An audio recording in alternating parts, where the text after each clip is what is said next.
right, the next thing we're going to do before we loosen the fuel pump up, while it's still bolted to the block, we got to take this banjo bolt off here in the back. It's going to be 1.25 inches.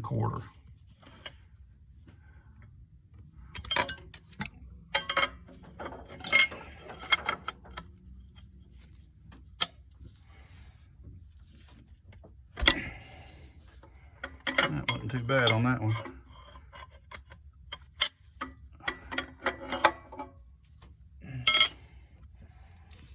You're going to be leaking diesel fuel out on this one coming from the pump, so just let it all drain out, and then just hit with your rags again and get that valley cleaned up. All right, we've got the banjo bolt broke loose. It's out. This is your old fuel line here. Kind of get that out of your way, because you don't want anything to disrupt you taking this up. It's got a plunger on the inside underneath that runs off the cam. Every time the cam hits, it pumps. What you don't want is that plunger to dislodge from the pump, because if it falls in the motor, it's going to go straight through the motor. And best case scenario, it lands in the oil pan and just slides to the back and just sits there. I've heard of some people, they just left it sitting there because nothing will pick it up. But I don't want to deal with any of that. I don't want a big chunk of metal in my oil pan. So we're going to be real easy taking this up. Best case scenario is when you loosen them 2 bolts, this will kind of hop up a little bit, and if it does, that means your cam is on the top and it's pushed it up and it can't fall in there. So that's a good thing if that happens. If that doesn't happen, use a little magnet when you're taking this off, and get that magnet down to the bottom as quick as you can to try to grab a hold of that plunger so it doesn't drop off in there.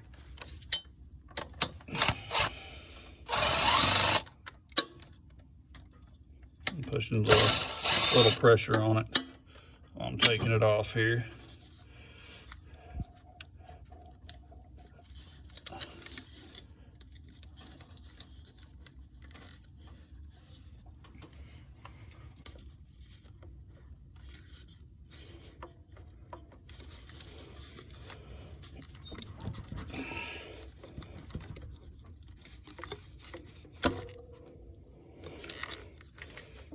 Got it popped up.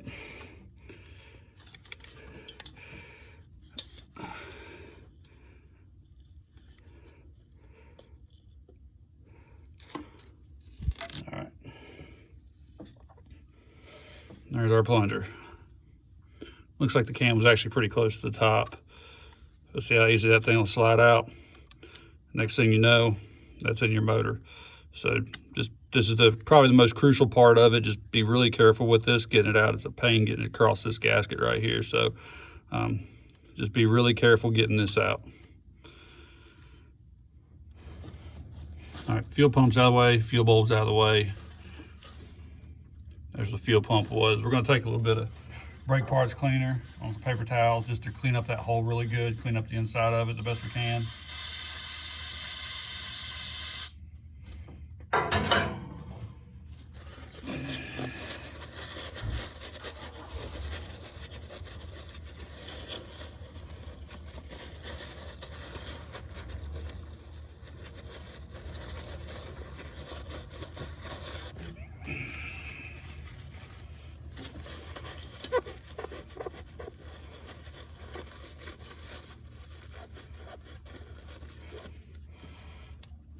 All right, now we're going to get a freeze plug in that right away. That way we don't have to worry about anything falling in the engine from here on out while we're working on this.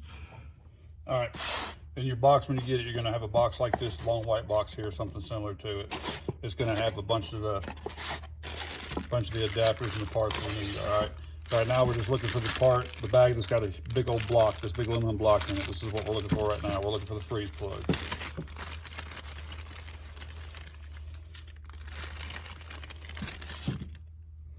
All right, here's our freeze plug.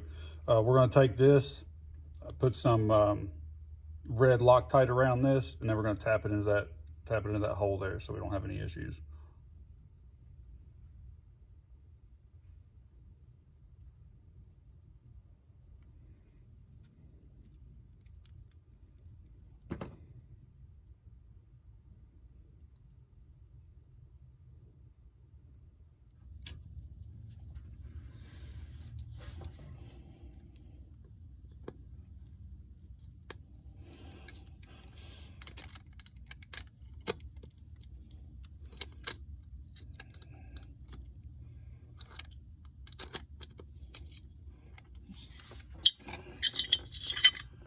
10 millimeter on an extension.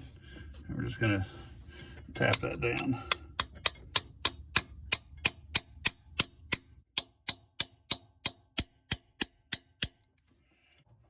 I've got it pretty much flush with the top of the block here. So now we don't have to worry about any trash falling in the top of the motor. All right, the next thing we're gonna do is take off these fuel lines, the old fuel lines. They can be left in here, but for aesthetic purposes, I'm just gonna take them off here. Just look a lot better. But they run down across through here, back behind the accessory bracket. And you can't really see too well, but they're tucked up in behind here. So what I'm gonna do is I'm gonna take and get as close as I can over here and cut them off straight right here. That way I can pull them down through. And I'm gonna use just use a little Sawzall to get that done.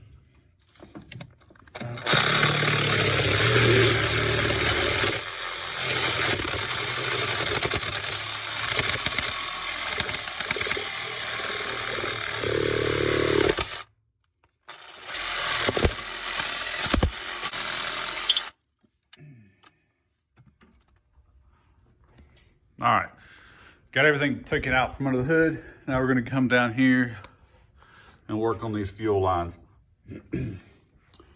This has got the front and rear tank on it, so it's got a tank selector on it. So these are the two lines that we're looking at right here. The line closest to the frame is gonna be the fuel line. This line out here on the outside is gonna be the return line. We're gonna try to take it apart up here. It just makes it a lot easier. It looks like someone's already taken it apart before. There's usually not hose clamps up there. It's usually like a metal band, but they put hose clamps up there, so that'll make it easier. So we'll take it apart, cut the lines right here, put in the splice in it, go into the filter system, and then we'll go ahead and start mocking up where the filter system's gonna go at. And then the kit, what we're gonna use is the selector valve fittings. These are the ones we're gonna splice into that line with to run the new hosing up to the front, the 1/2 inch and the 3/8 up to the front.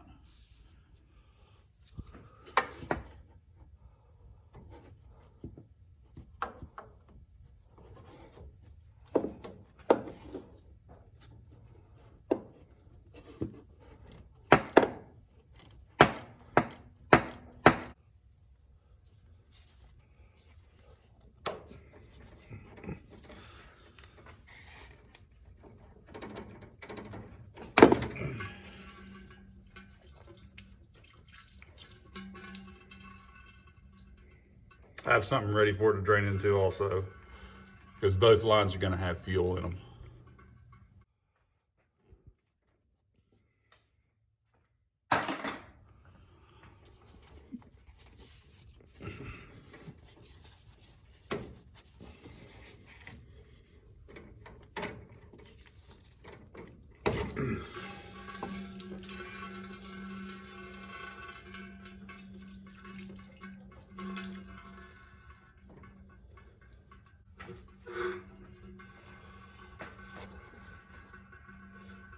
Just be sure to have something to plug, especially the fill side, because it will drain the whole tank.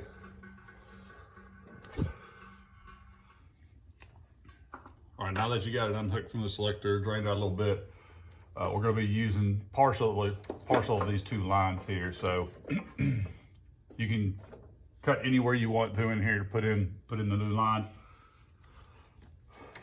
Don't have to really take any kind of measurement or anything. And I like to stagger them. That way the fittings, the new fittings aren't like right on top of each other.